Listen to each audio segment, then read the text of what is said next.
my cry.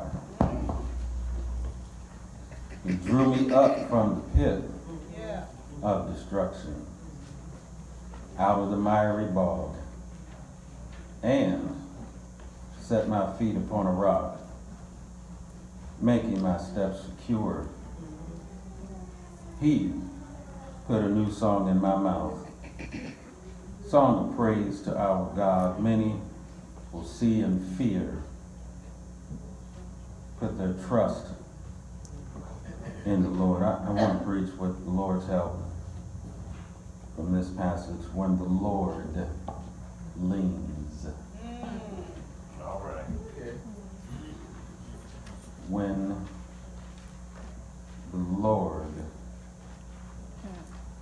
leans. All right. Antioch, how long does suffering last? Oh Lord, good question.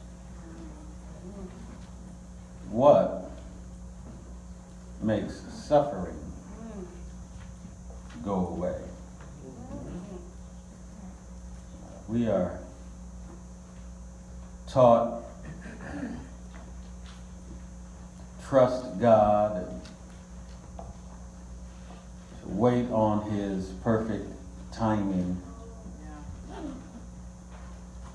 How long is that? Great question. What makes suffering cease? I know if you're like me, there have been times when I've cried out to God, how long, Lord? Yeah. When will you come through? Yeah. And these questions are probably normal and natural questions for believers to at least have a desire to know what the answer is. And I've contemplated a couple of possibilities today that I'll share with you. Is it when the Lord becomes aware of your suffering? Well, And as soon as He becomes aware, soon as He learns of your plight, then He springs into action and rectifies the situation. The suffering end when the Lord becomes aware of your suffering. It's a question, and my response to that would be, if only. Right. If all I had to do was inform God of my circumstances, as to make sure He was acutely aware Right. of the situation and its impact upon my life. If that's all it takes, I declare prayer meetings would be full. Amen. Show enough. However, that's not what makes suffering cease. Amen. You're right. The awareness of God of your situation. If that were the case, we would have never experienced suffering in the first place. Yeah. Because the Lord is always aware of what's going on in our lives. Always. I know sometimes we think it's our business to inform the Lord, because sometimes we think He must not know, Right. because it don't seem like Don't seem like it. He's doing anything about it. So sometimes we kind of think that we're going to do God a favor, and we know He's busy working on everybody else's lives, and maybe there was a mistake, and he just looked over me, and so Well, I'm gonna just send him a Right, reminder right. Just in case. and make him more aware, Uh-huh. right. just in case Uh-huh. he forgot. You're right. But my Bible tells me God always aware Uh-huh. of our circumstances. Yes, sir. Yes, sir. So suffering doesn't cease just because he knows. That's right. Okay. That's right. Well, if that's not the case, All right. how about another one? Does suffering end when the Lord becomes able Mm. to do something about our situation? That's a question, and the response to that question, hopefully you conclude with me, is a no, Right. because there's never a time when God is lacking Mm-hmm. in power. Amen. Amen. That's true. He doesn't, he's not like us. You know, we expend energy and sooner or later we got rest. Right. I know that's right. And so that we can recoup and regain our energy, and we go to the gym and come back and put powders in our shakes and protein and all that kind of stuff, because we need to replace energy. And when the Lord is showering out blessings and dispensing his power on my neighbor's life, he does not need time to recover. Right. You're right. He does not need to replenish his power such that whenever he becomes more powerful again, then he'll spring into action, and you might think that he's not doing something because he can't. Or that for whatever reason your situation is different than everybody else's situation. Uh-huh. Uh-huh. And he may have the ability to deal with their stuff, but your stuff is so big, so immense, so enormous, so that the reason God is not doing anything is because he can't. All right. That's when we start taking matters into our own hands, You're right. when we think that God ain't got it like that, Oh Lord. Oh Lord. that he doesn't have enough power Oh God, help us to to do something about our situation. hear, Lord. Help us to hear, Lord. Well, That's what we do. if suffering is not ended because God becomes aware of our situation, and if our suffering doesn't cease when God becomes able to do something about our situation, how long does it last? What brings our suffering to an end? I need to tell you today, Auntie, I had an amazing time in my study with the Lord this week, because in all of my days, it wasn't until I became acquainted with this text that I discovered the answer to the question. All right. What makes suffering end? How long does suffering last? Help us. Help us. The answer The answer. Mm-hmm. is in the text. All right. All right. All right. I waited patiently for the Lord. He inclined to me and heard my cry. Help us, preacher. Yes. And the word inclined is the key to unlocking the answer to the question, All right. All right. how long does suffering last? It lasts until the Lord inclines. That's right. All right. Nothing happens until he inclines. And when he does incline, things change. And so I decided to take a stab at it and do a word study, and I discovered Right. what incline means. All right. Alright, alright. It means to bend over, to lean, to move toward. And so kind of want to put it all together in light of the text and in light of this amazing question, how long does suffering last? The answer is, it will last until the Lord leans in your direction. All right. All right. Let's read it again. Lest y'all think I'm making it up. I waited patiently for the Lord. He inclined to me and heard my cry, and then he did some stuff.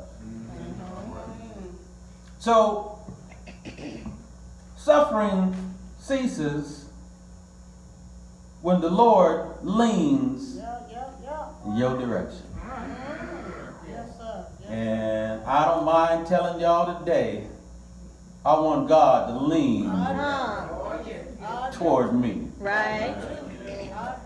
If that's the indicator of when things change and situations change and what seems like the absence of God turns into what is clearly the presence of God, and the difference is when he inclines toward me and heard my cry, that's what I want. That's Wow. me too. Sign me up Yes, sir. for the Lord leaning Yes. Amen. in my direction. Amen. That's just me. Maybe we need a survey and poll the house today. Do you want the Lord Oh, yeah. to lean Yes. toward you? Absolutely. Yes, y'all, Antioch. I want the Lord to. I don't want him to just know about what's going on in my life. I don't want him to just have the power to do something in me. I want him to lean Yes, sir. in my direction. Yes. Because when the Lord leans, Yes, sir. stuff Yes, happens. sir. Yes, sir. Yes, sir. So if that's what it is, and hopefully we can come to the same conclusion because that's what the Bible says, then that leads me to two questions that I think we all want to know the answer to. And believe it or not, they're found in the text. The first question is this: what causes the Lord That's it. to lean? Right. That's And it. second question is, what happens when he does? Yeah. If it's all about the leaning of God today, Antioch, I want to know what happens to cause the Lord to bend over toward me. Right. I want to know. And then when he does, what can I expect? Well, let's deal with first question first. Right. What causes the Lord to lean toward you? Well, let's look in the text. I waited patiently for the Lord, and he inclined to me and heard my cry.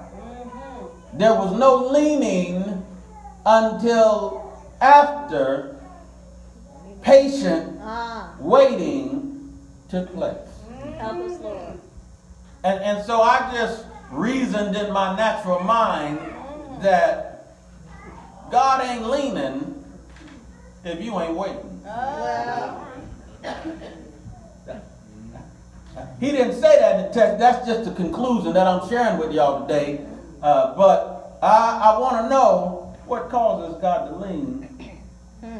What causes him to incline his ear toward us, as it says in the King James Version, and hear our cry.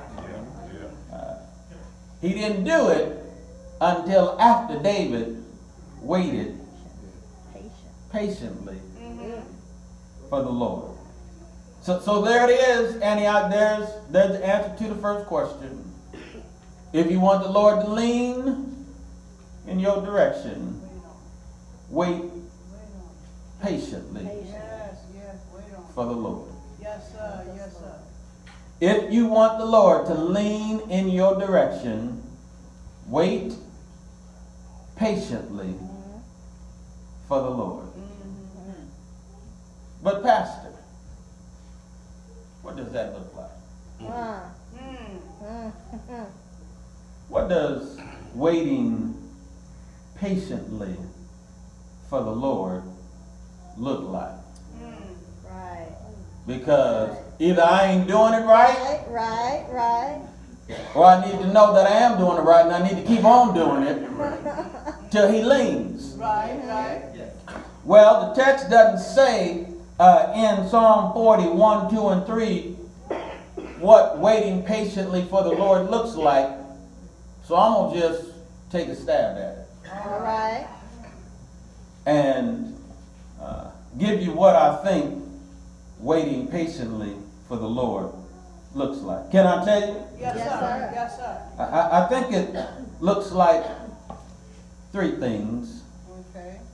Waiting patiently for the Lord looks like doing what you know you can do. That's what Right. waiting patiently for the Lord looks like. It looks like doing what you know you can do. Let me see if I can give you an example. If you know how to read your Bible Well. and you're in the midst of suffering, do what you know to do. All right. If you know you need to be in worship Yes.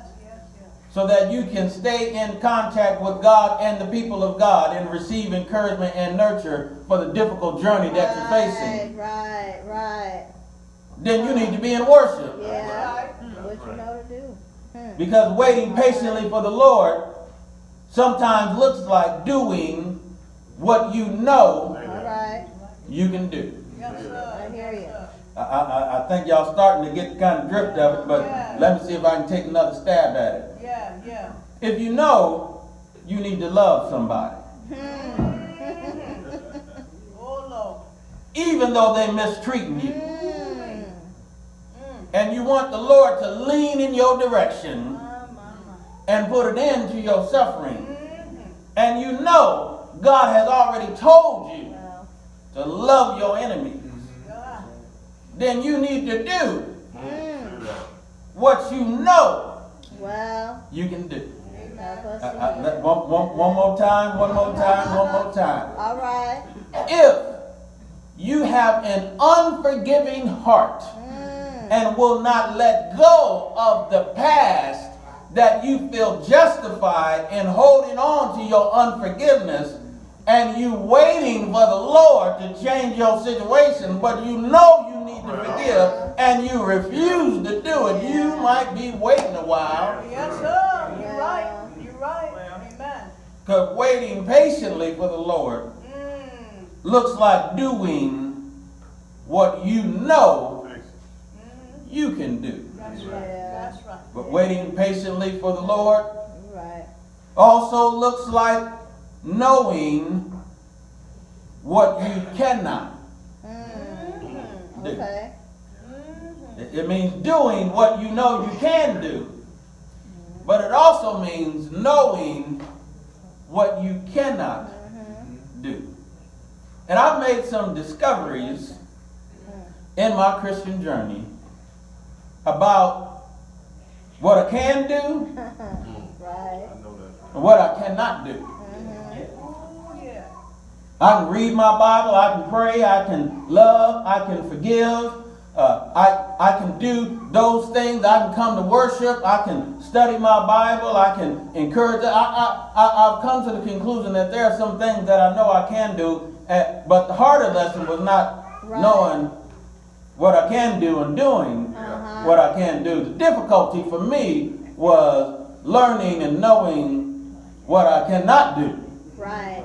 Because sometimes I've wasted time and energy trying to do Right. What I cannot do while I'm taking matters in my own hand and swirling in my suffering. No, you're right. So waiting patiently for the Lord looks like doing what you know you can do, but it also looks like knowing what you cannot do. Right. And can I tell you what I've Oh, discovered yes. Please. that I cannot do? I can't fix folk. Right. All right. Right. That's That's a right. hard lesson. That's not bad. Yeah. Waited patiently for the Lord. He inclined himself to me and he heard my cry. What is waiting patiently? Sometimes it looks like knowing what you cannot do. I can't make grown folk Right. do nothing. Uh-huh. I can't do it. I've tried only to come to the conclusion that I am not capable. Right. I am not a heart fixer. I am not a mind regulator. I'm not a lawyer in a courtroom. I'm not a doctor in a sick room. I can't make sick folk get well. I can't make families stop fussing. I can't make church folk do right. If you're going to wait patiently for the Lord, you got to do what you know you can do. You got to know what you cannot do.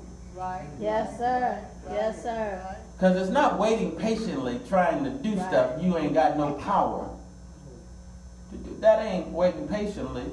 That's true. That's Wasting energy. wasting your time and energy. Showing up. Showing up. I waited patiently for the Lord.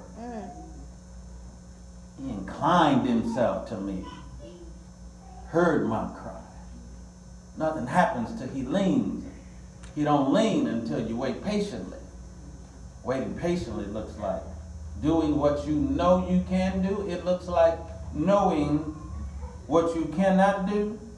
And it looks like trusting that God will do what only God can do. Yeah, yeah.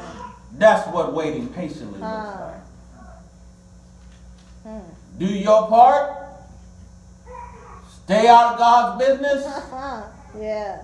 And trust that he's going to come through. Yeah. He didn't say what it looked like. I'm just taking a stab at it. And I think I'm kind of close to what waiting patiently looks like. I'm going to say it again. Doing what you know you can do. Knowing what you cannot do. And trusting that God will do Yeah. what only God can do. Yes, sir. So here he is in the pit, in the bog, in the miry clay, metaphors for suffering and trouble all around him, and he decides that I'm going to do what I can. He decides that I'm going to stop doing what I can't, and I'm going to trust that God's going to do what only he can do, and the Lord leaned in his direction. Yeah. Antioch, wait patiently Yes, sir. for the Help us Lord. today. Yes, sir. Yes, sir. Do what he already told you to do. Yeah, yes. Good word. Good word. Stop trying to do what you can't do. Yeah, yeah. Right? Trust that God will do what only God can do. Yeah. And if you do that, sooner or later, Yes, sir. the Lord just might lean toward you. Yeah. Yeah. Ah, what a blessing. Yes. Hear our cry. Yes, sir. He leaned in my direction and he heard my cry. Yes, sir. Yes, sir. So we know what might encourage the Lord to lean in our direction, and the leaning is up to him, and how long you have to wait patiently ain't none of my business. Right. And truthfully, it ain't none of your business. You just need to do it. Yes, sir. Well, that's right. Yeah. But what happens when the Lord observes you doing what you know you can do? Help us, Because I promise you he's watching. When you stop trying to do stuff that's beyond your power and ability and control, and really start trusting God to do his part while you do your part and stay out the Lord's business. If you do that, he's watching. And at some point in time, I'm inclined to believe, based on the text, that the Lord leaned toward us like he leaned toward the psalmist in the text. And so what happens when God decides to incline himself to you? All Right. right. Teach us.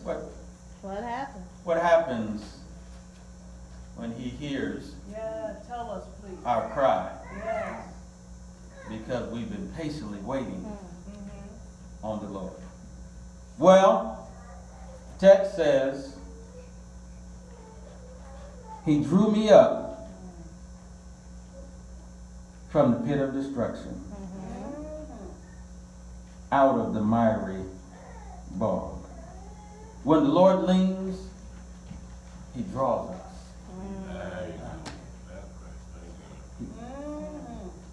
He draws us. And let me tell you how that does not happen. It doesn't happen because we reach up to God, pull ourselves up by our bootstraps, Right. put on our big boy pants, and determine that we're going to put a cease to this. Right. Right. It don't happen like that. Some of y'all need to quit trying. Say that. When he leans in our direction, he draws us. That means that the Lord has to reach down where we are. Right. Right. That's right. Uh-huh. Low, Low. Yeah. That's right. defeated, Mm-hmm. depressed, discouraged. And the Lord reaches down, Yes, sir. he grabs us, Mm. and he pulls us out Thank you, Lord. Thank you, Lord. Thank you. of the pit. Thank you, Jesus. And for some of us, it seemed like that's a lot of reaching. Son. Right. Yes, sir. Yes, Because there have sir. been times in my life where I've been pretty low. Well, When he leans in our direction, he draws us. David was trying to describe his situation, and the best he'd come up with was, it was like a pit, and he couldn't get out of it. Right. And in some kind of way in my mind, I'm thinking about the imagery of quicksand, and the more you move around in it, the more you sink, and the only way you're going to get out is from somebody that's not in it with you, not your own energy, actually grabs your hand and actually pulls you out, and the stuff of the suffering and the stuff of the quicksand is trying its best to hold on, and is trying best to keep you down, and trying its best not to let you go, but you need something with a whole lot of power to reach down, grab your hand, not slip, and literally pull you, draw you up out of your situation. And that's what the Lord does yes, sir. when he leans in your direction. My God. He draws us. He finds us because he's been watching us. And when he says, I'm satisfied with your waiting, he grabs us and asserts his energy against what's holding us and pulls us Thank you. up out of our stuff. Oh, thank you, Jesus. Anybody ever been Oh, Lord. drawn out by God? Oh, showed up. Many times. Anybody ever been in the pit Oh, yes. of destruction, Oh, yeah. in the miry bog, and somehow the Lord grabbed your hand Yeah. while you were sinking, Thank you. and while you were drowning, and while you thought you couldn't make it, and all of a sudden the Lord grabs your hand and pulls you up out of your situation? Yes. That's what He does Oh, yes. when He leans Yes, in sir. our direction. Thank you, Lord. He draws us, and then the text says He sets us. After He reaches down, grabs us by the hand, and pulls us out of our situation, the text says, set my feet upon a rock. That's what it said. And so that means that when God draws us, He doesn't put us back where we came from. Right. Thank you, Lord. Oh, That- I'm so grateful. Once He gets you out, Wow. Mm. My. He's not putting you back in. Yeah. He closes the door Hey. on where you came from Yes. and places you Hallelujah. where you haven't been. Thank you, Lord.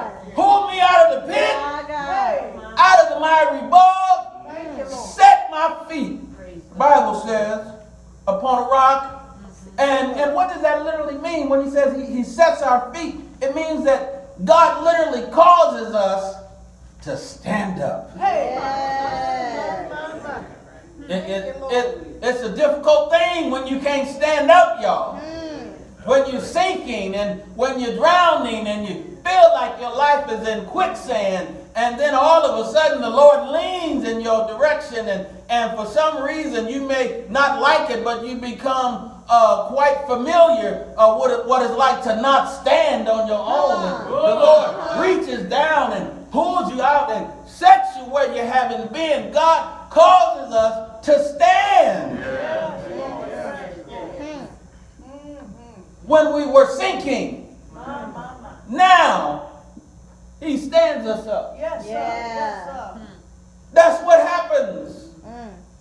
when the Lord leans in our direction. Yeah. Thank you for leaning, He Lord. draws us, Thank you, Lord. He sets us. Thank you for leaning. The text says He makes our steps secure. You. My. What a God we serve. Pick us up. Make us to stand. And He secures our steps. And that literally means that God establishes a new direction for our lives. Yes. He knows where potholes are, and He secures our steps. He says, go this way. Turn here. Do it that way. And the reason He's doing that is because He's providing a secure pathway so that we don't find ourselves back in the pit. That's what happens, y'all, when the Lord leans in our direction. Thank you, Jesus. Hallelujah. Yes. He draws us up out, sets us on a rock, establishes our steps. And then an amazing thing takes place in the text. And as I was reading the text, my sanctified Baptist imagination kicked in. And the Lord literally takes us to choir rehearsal. All right. It's right in there. Read it for yourself. Draws us out of the pit of the miry bog. He sets us on a rock, and He makes our steps secure. And then the Lord says, it's time for choir rehearsal. Choir rehearsal. And I've never in my life had the imagery of the Lord taking the folk to choir rehearsal. All right. And I've been in choirs for a long time, not as of late, but I grew up and I know what it's like to go to choir rehearsal. And I'm going to tell you, in my estimation, ain't no choir rehearsal like a Glenn Burley choir rehearsal.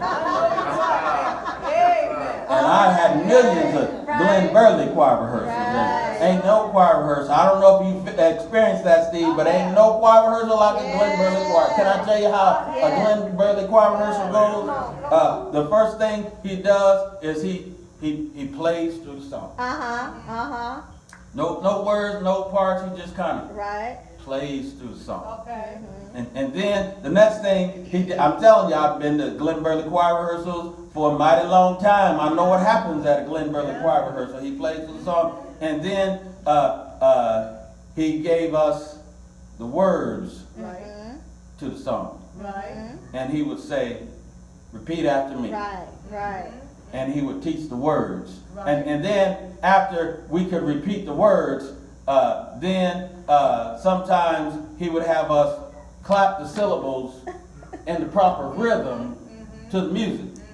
We ain't saying nothing yet. We just learned the words, and we would either clap them or we either say the words how the song is supposed to go without actually singing, so we would know what to say and we would know when to say. And then he would say, let's start with this section, and he would give them their parts, and then he would give this section their parts, and then he would give this section their parts. And back in the day, we had a whole row of basses. Sure, you're right. And he would teach them their parts. And then an amazing thing, he would say, now I need these two sections to sing it together. And then I need these sections, and whoever was always messing up, they had to go extra, and then all of a sudden he put it all together. He would play the words, we would know the rhythm, and then we would know our parts, and then all of a sudden the music would come in, and then you had a song. And I'm imagining in my mind when the text says, he drew me up from the pit, from destruction, out of the miry bog, and set my feet upon a rock, making my steps secure. Verse 3 says, he put a new song in my mouth, a song of praise to our God. Many will see and fear and put their trust in the Lord. And he says, after I get done leaning in your direction, it's time to go to choir.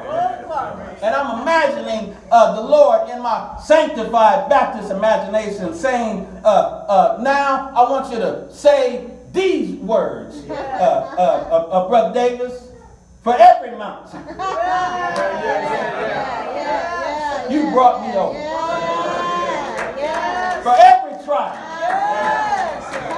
you sing me through. For every blessing, hallelujah. For this, I give you praise. And then when it got to feeling good to Glenn Burley back in the day, he would say, then I want you to take it up a half notch. Kind of what Sherry Lynn did today when she was singing Cynthia's song. Then they would kick it up a notch, and then they would say, for every mountain you brought me over. For every trial you sing me through. For every blessing, hallelujah. For this I give you praise. And then maybe a soprano might start to squirming in their season. An alto may start fidgeting, and then a tenor might stand up when it wasn't time to stand up. And they say, let's sing it again. Y'all gonna get it in a minute. For every mountain, for every trial, you sing me through. For every blessing, hallelujah. For this, I give you praise. And then I'm imagining somebody in the choir rehearsal might get to thinking about the pit they used to be in. And then sometimes choir rehearsal gets to feel Yeah. little light. That begins to feel like Sunday morning. When you think about what the Lord has done, where He brought you from, how you waited patiently for the Lord, and then all of a sudden when it was supposed to be over, everybody is singing praises unto the Lord. For every mountain, you brought me over. For every trial, Mother, you seen me through. For every blessing, hallelujah. For this, I give you praise. And when you used to be singing the blues, when you used to be singing woe is me, when you used to try to gain an audience of anybody who would listen to you complain about your trials and your sufferings, when the Lord leans in your direction and He pulls you up and sets you on a rock and tells you to go in a new direction, all of a sudden the blues turns into praise. All of a sudden the woe is me turns into thank you, Jesus. All of a sudden, I don't know why I'm going through, turns into bless His holy name. And the song of praise, the text says, is a new song in my mouth. And that's an amazing thing because the text doesn't tell us why we ought to praise. But I think the answer is rather obvious. He's worthy.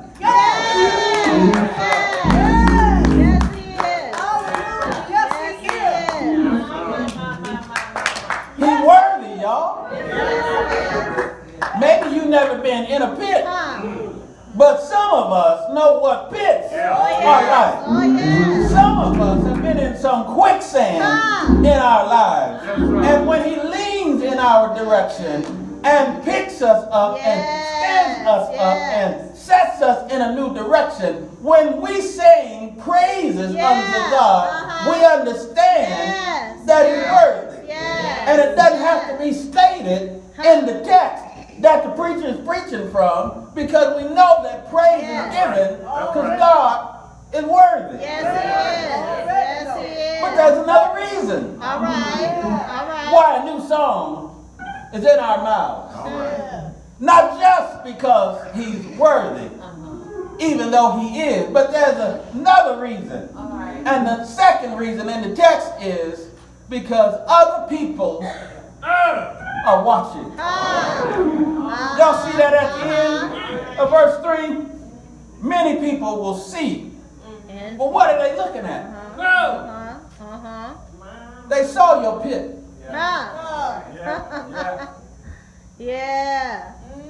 They saw you waiting patiently with confusion. Why they keep on trusting the Lord? They know they need to do it this way, and they know they need to manipulate the situation. They know they need to hold on to what they feel justified when they've been wronged, and they're watching your pit. They're watching you wait patiently for the Lord. And then they're watching when God leans in your direction. And they see how God drew you out. They're watching, y'all. They see when God helps you to stand when you couldn't stand before.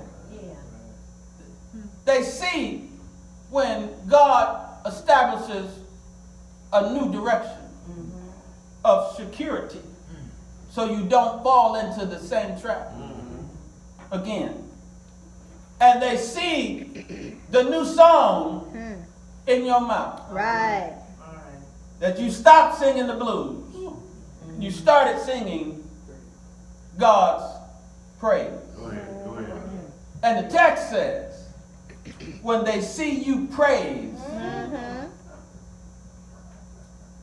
it causes them trust in the Lord. Yeah.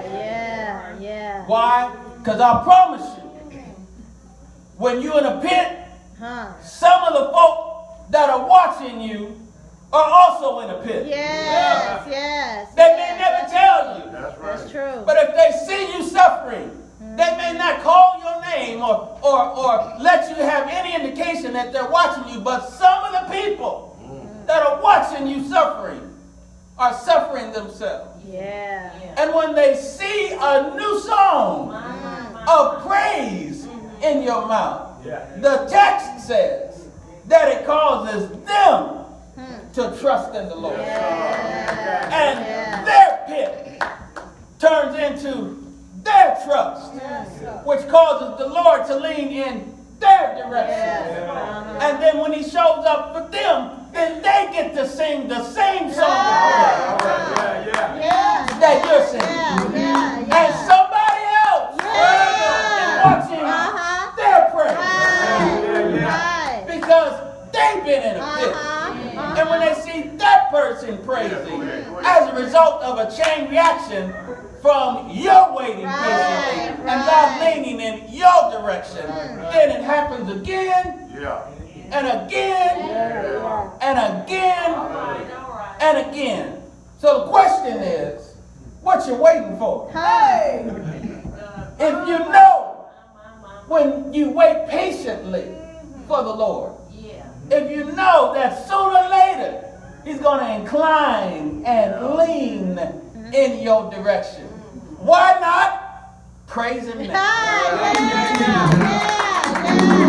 Why not get a head start on the situation? Because if you did it for David, the same God that leaned toward him is the same God that can lean toward me. So just praise him in advance. Why? Because he's worthy. Why? Because somebody else is watching you. And if you want God to lean toward them, they need to see you praise now. Right. That's what happens when the Lord leans. Let's stand. Thank you.